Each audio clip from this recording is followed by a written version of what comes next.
നമസ്കാരം. കുമാർ കണക്റ്റിൻ്റെ പുതിയൊരു വീഡിയോയിലേക്ക് ഹൃദ്യമായ സ്വാഗതം. വ്യാഴത്തിൻ്റെ രാശിമാറ്റം മൂലം ജീവിതത്തിൽ സൗഭാഗ്യങ്ങൾ ലഭിച്ച രാശിക്കാരിൽ ഒരു രാശിയാണ് ഇടവം രാശി എന്ന് പറയുന്നത്. കാർത്തിക, രോഹിണി, മകയിരത്തല ചേർന്ന ഈ രാശിക്കാർക്ക് വ്യാഴത്തിൻ്റെ അനുകൂലാവസ്ഥ മെയ് 14 ശേഷമാണ് ആരംഭിച്ചത്. എന്നാൽ അതിനു മുമ്പായിട്ട് ശനിയുടെ ഒരു മാറ്റം ഇവർക്ക് വളരെയധികം അനുകൂലമായ ഫലങ്ങളാണ് നൽകിയത്. കാരണം കുറേ വർഷങ്ങളായിട്ട് കണ്ടകശനിയായി 10ാം ഭാവത്തിൽ നിലകൊണ്ടിരുന്ന ശനി ലാഭസ്ഥാനമായ 11ലേക്ക് വന്നത് ഇവരുടെ ജീവിതത്തിൽ വളരെയധികം മാറ്റങ്ങൾ കൊണ്ടുവന്നിട്ടുണ്ട്.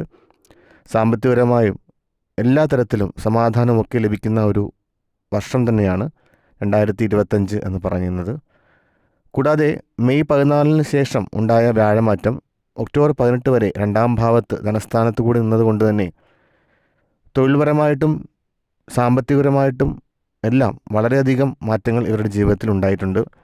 പ്രത്യേകിച്ച് ശനിയും വ്യാഴവും ഒരുപോലെ ഇങ്ങനെയൊരു അനുഗ്രഹം ലഭിച്ച രാശിക്കാർ വേറെ ഉണ്ടായിരുന്നില്ല. എന്നാൽ ഒക്ടോബർ 18 ശേഷം ഈ ഒരു വ്യാഴം കുറച്ച് പ്രശ്നങ്ങൾ സൃഷ്ടിച്ചിട്ടുണ്ട്. പ്രത്യേകിച്ച് 3ാം ഭാവത്തിലേക്ക് മാറിയതുകൊണ്ട് തന്നെ കുറച്ച് തടസ്സങ്ങളൊക്കെ ഇവരുടെ ജീവിതത്തിൽ ഉണ്ടായിട്ടുണ്ട്. ഗൃഹനിർമ്മാണമൊക്കെ തുടങ്ങി പകുതി വരെ എത്തിയിട്ട് പെട്ടെന്നൊരു നിശ്ചലാവസ്ഥ ഉണ്ടായവരുണ്ട്.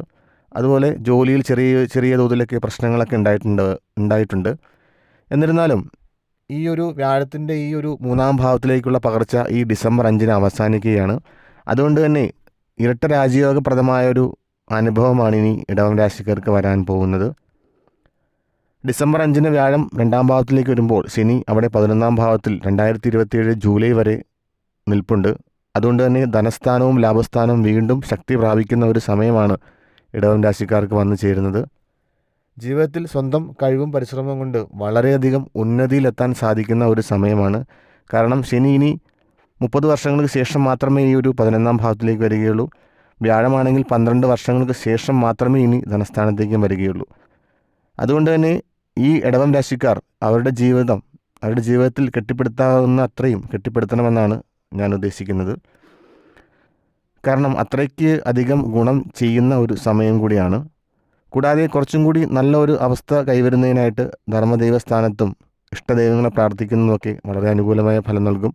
കൂടാതെ വിഷ്ണു, കൃഷ്ണൻ മുഖ്യപ്രതിഷ്ഠയുള്ള ക്ഷേത്രത്തിൽ പോയി ദർശനം നടത്തുന്നതും ഇവർക്ക് വളരെയധികം അനുകൂലാവസ്ഥയുണ്ടാകും. ഈ ഒരു മാറ്റത്തോടുകൂടി ഗൃഹനിർമ്മാണവും തൊഴിൽപരമായിട്ടുമൊക്കെ ഉണ്ടായിരുന്ന തടസ്സങ്ങളൊക്കെ മാറിപ്പോയി ജീവിതത്തിൽ വീണ്ടും നല്ലൊരു ഉയർച്ചയൊക്കെ നിങ്ങൾക്ക് ലഭിക്കുന്നതാണ്.